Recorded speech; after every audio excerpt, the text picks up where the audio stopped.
Well, just wanted to ask, what about your relationship with Dwyane made him the ideal presenter for you for this weekend? I mean, D's like a brother. I think my brothers get upset because I always call him a brother. But he really is. He's been a part of my career. My oldest brother and him had the same agent, Hank Thomas, and Hank always told D Wade like he better look out for me. And throughout my entire career, he has done just that. And I think obviously being his teammate now, post career, being with him at TNT and Amazon, and we played in the Olympics together. Yeah, like it's just he's been somebody that has always been on the sidelines celebrating me and making me make sure I smell my flowers. And it was really cool. I don't know if you saw the video when I asked him to be the presenter. Like he literally almost cried. And so it's just super special. Our families are super close. Kids, you chased perfection for a long time. How does it finally feel to have sort of your final resting place in basketball? In Springfield. Yeah, it's crazy. It really is when you put the ball down, kind of a death in a way. You can look at it as a new life, but it is kind of like, and I think this is a celebration of that life and all the countless hours that you put into it. I don't think anybody like picks up a ball like I'm gonna be a Hall of Famer, I'll be honest.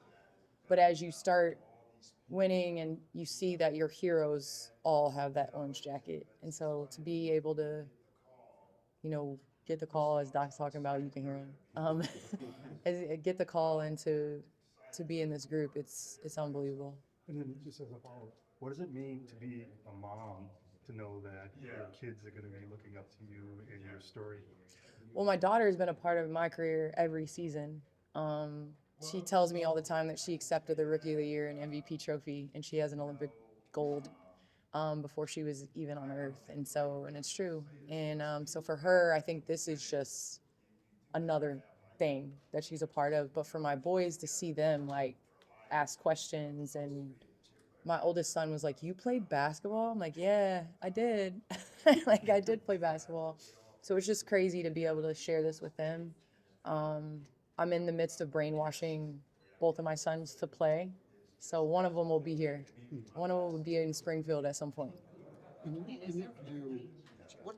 What's the significance of the 1996 women's team that's being honored this weekend? They are a catalyst for the reason why women's professional sports, not just basketball, but sports exists today. I remember being 10 years old on the couch watching that game, watching the Olympics, watching like the gymnastics, Magnificent Seven, watching the '96 Olympic basketball team just dominate. Lisa Leslie, Cheryl Swoops, down the line, Teresa Edwards. You can go down the line. And so watching all of them play, they're the reason why the game exists today. And I think 30 years, again, is kind of the measurement, as we can see. And it was from 30 years from 72 in Title IX and all that. So I think of them as opportunity, and it's surreal that I'm going into the Hall of Fame class with them. If you had to thank like one or two of your body parts for your success, like what would they be, and like what would you say as an appreciation message? Well, listen, I've had 10 knee surgeries. Not many people know that. And so I would like to thank my knees because I think like being able to come back from the type of knee injuries that I had, like I don't take that for granted. So even though they gave me a couple problems, I would like to thank my knees. And then I think just my brain, like I think IQ has always been huge. I remember sitting down watching games and my dad asking me like to break down defenses at 6, 7 years old. And so I think it has to do with how I played the game. And so, yeah, I think those two. Um, what does it mean for you to kind of enter this moment with Shanique? I know that was someone that the reason why you probably went to the city. Man, I'll be honest, like going in a class with her, I think Pat's definitely smiling down. Um, she was on the Slam cover and she was on my wall when I was a kid. And I think everybody wanted to be like Shamika Holsclaw. I mean, her ability, she moved different.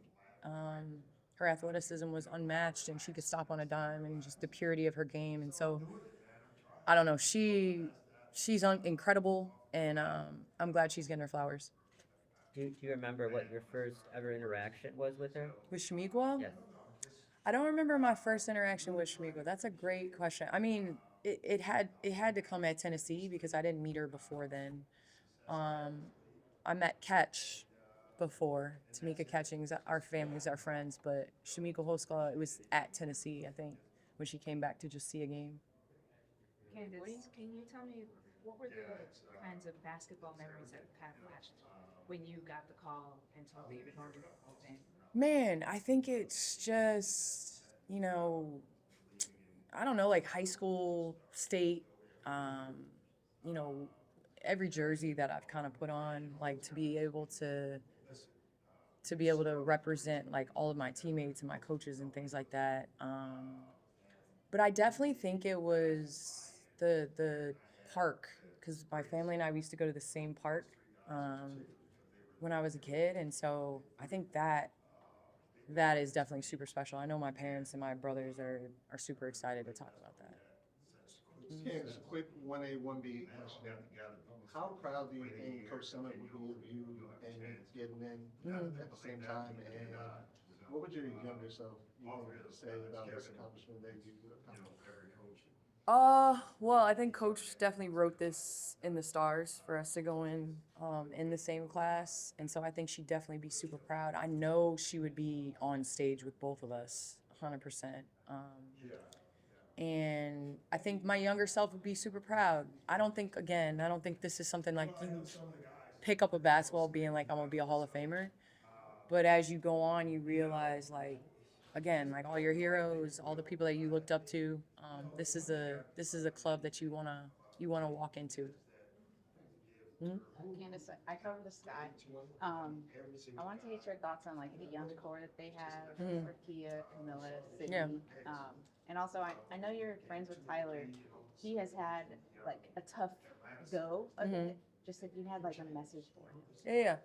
I think young core, the way they started the season, 3-1, it showed. And obviously, Rakia is that type of player that you can build a franchise around.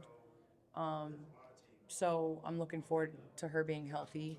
And I think Cardoza is doing a great job of just being dominant in the paint.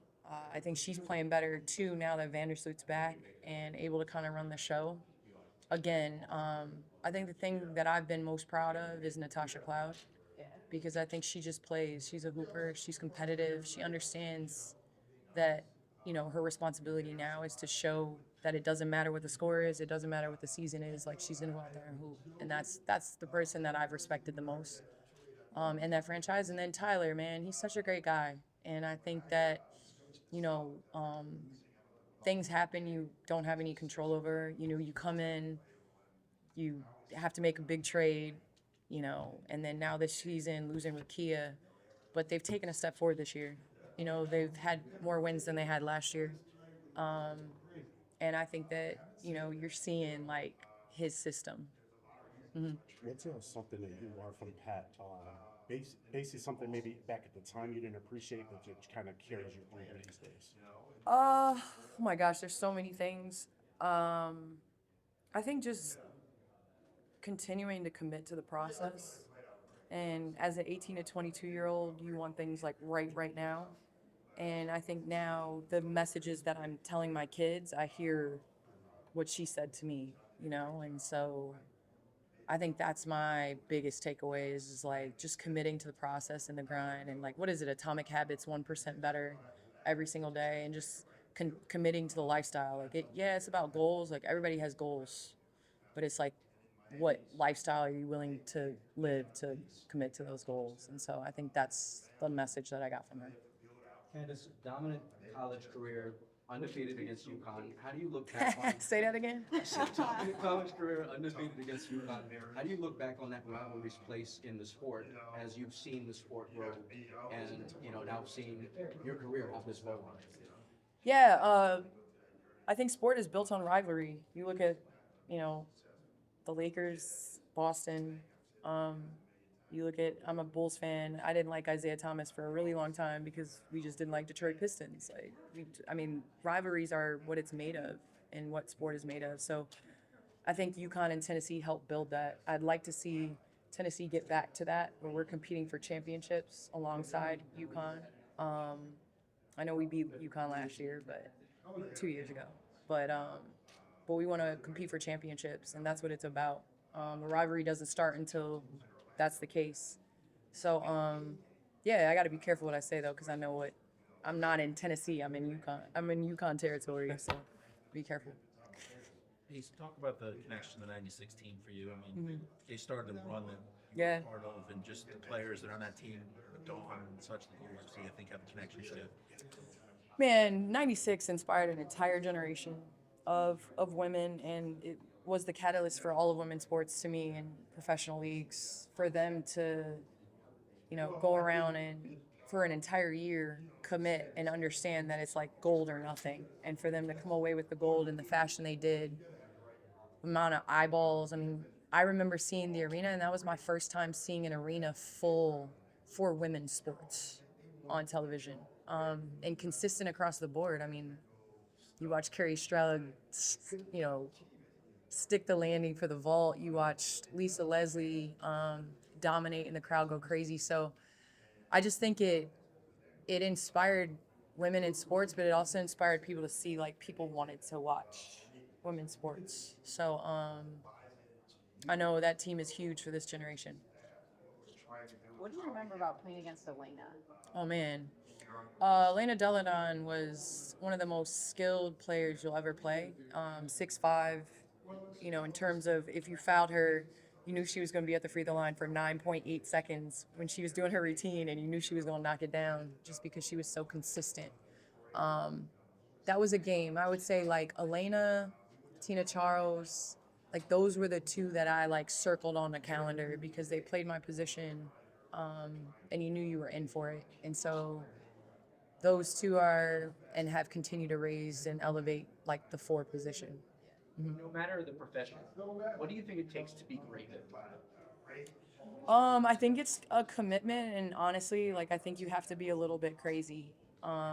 You do. You have to be crazy in what you want to do and what you want to accomplish, the vision that you have. But I also think the work that you're willing to put in when other people won't. And it's not on day one. I think it's on day 497, like committing to that process. And so, I'm sound like a broken record to my kids because I don't know anything about that. Leave it to my daughter. But that's what I try to tell them. Like it's literally about committing to the process. Like everybody has a goal, but it's about committing to that process. Is there a moment in your career where you feel like you have to hit on that message more than other times?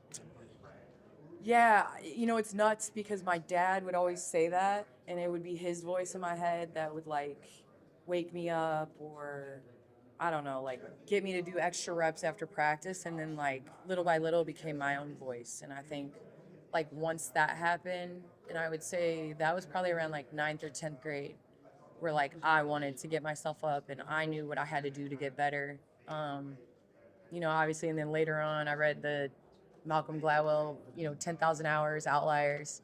And I was like, all right, I got to start clocking these hours. And so that was kind of a shift.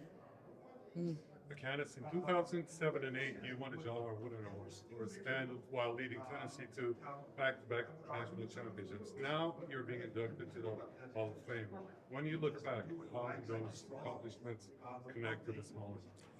I think it was huge. I mean, the Wooden Award was the award in school that you aspire to win. I won alongside Kevin Durant. I remember my junior year in college. And so to see like other Wooden Awards winners go on and kind of achieve the things that they achieve, you realize it, is super, super special. What should we look forward to in your speech tomorrow? Man, I got a couple surprises. I'm doing it a little different. That's all I'll say. But I'm excited about it. It's really hard when you sit down and you want to thank everybody, and trying to figure out the words that fit within the time allotment because I don't want to take 900 hours. But still trying to figure it out, but also making it me. Many of us here, we cover the W. What are things like you want to see more of, less of, coverage-wise? Like I know you've talked in the past about wanting us to be more willing to critique players and that being a way to elevate it. Like, what are some other things that you just like want to see from us? More articles on basketball, like more articles on like the fact that the mid-range game is very much alive, and two of the greatest players in our game right now are mid-range masters. Two of the greatest players. I mean, shoot, you think about the NBA, like Shea and what he's doing on that side. You think of what Paige is doing on this side. Like, let's talk about it, because we want to talk about the three, but let's talk about like the mid-range game is very deadly. I think just in terms of how much the post is used too, more so in the WNBA. And again, I know I'm partial, but positionless basketball. I mean, to me, you look at the WNBA and you look at the way it's played overseas and things like that. Like positionless was in the W for a long time. You mentioned your can-do mentality so much throughout your career. Where does that take you next? Where does it take me? I'm a crazy dreamer in terms of what I would love to accomplish, and I think this next phase, I hope to make it my best phase. I got drafted out to LA, and I think I got a front row seat to legends and Lisa Leslie and Kobe Bryant. But I also got front row seat to Magic Johnson and him building his businesses off the court, and so that's what I want to do. Yeah, so that's my next hopeful act. Ace, when you see the last year's classes, Sue, Maya, and Sale getting in, this year you, Elena, and Nick, I mean, that's WNBA royalty. Is that sort of a sign that this league is 30 years in now? The people who are helping this league grow in the last 15 years are now getting recognized? Yeah, 100%. I think we're seeing more growth in our game. We're seeing more notoriety.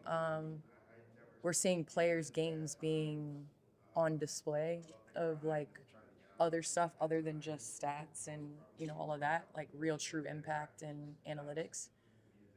But yeah, like I'm super proud to be going in with Elena and Shamiqua. Cool. Sorry. No, go ahead. You're good. What part of Shimiko's game did you most want to emulate as a player? Man, that stop on a dime mid-range was crazy. And then also her spin into her jump shot, for sure. Cool. Good? Thank you. All right, cool. Thank you, guys. Appreciate it. Congratulations. Thank you. You guys, pretty dual. Oh, hold on. I texted you.